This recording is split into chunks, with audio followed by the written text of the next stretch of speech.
Un écrivain américain des années 50-60 qui s'appelait Raymond Chandler utilisait beaucoup de métaphores. È una cosa difficile perché è un'alchimia, però ci proviamo. Parliamo della metafora.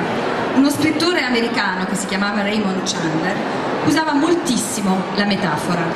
Et la métaphore, quand elle est bien utilisée, permet d'éviter de longues descriptions ou de longues analyses psychologiques, par exemple. E la metafora, quando è usata bene, permette di evitare delle lunghe descrizioni o delle lunghe analisi psicologiche, per esempio.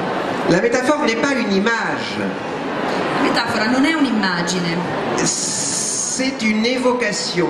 è un'evocazione. Alors, un exemple de Chandler. Quindi vi do un esempio preso da Chandler.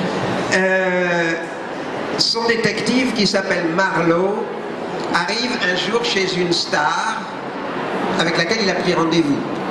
Il suo detective di Chandler, che si chiama Marlowe, un giorno arriva da una star con cui aveva preso un appuntamento. Évidemment, elle n'est pas là. E naturalmente lei non c'è.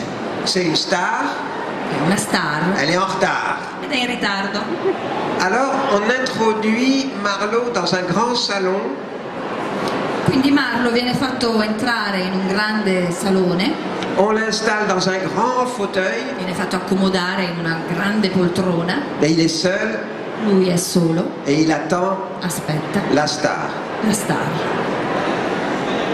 Et il dit ceci, il dit, la moquette était si épaisse qu'un chihuahua distrait aurait pu s'y perdre jusqu'à la dépression nerveuse.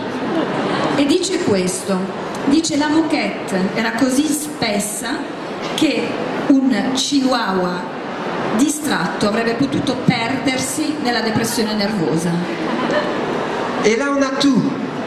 On a la richesse de la star, la solitude de la star, la dépression permanente de la star, etc., etc. Le temps, le chihuahua et la réalité du chihuahua, de la star. Et on a tout.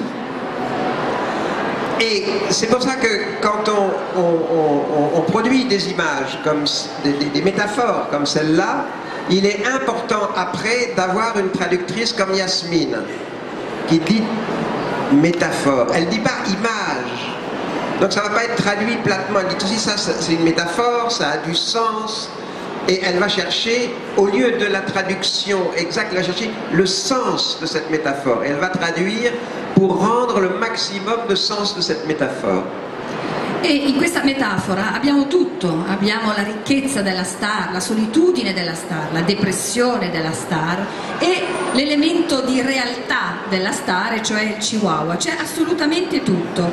E per questo quando si scrivono metafore così è importante avere una traduttrice come Yasmina Melawa che di fronte a una metafora di questo genere non ne farà una traduzione, ma si interrogherà sul senso, andrà a cercare il senso profondo di quello che l'autore ha voluto dire e per rendere la metafora. Avete mai visto una scena del genere? Versa l'acqua agli altri relatori.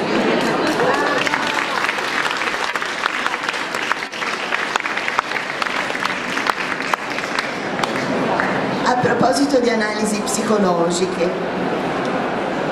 più volte l'abbiamo sentita dire che il traduttore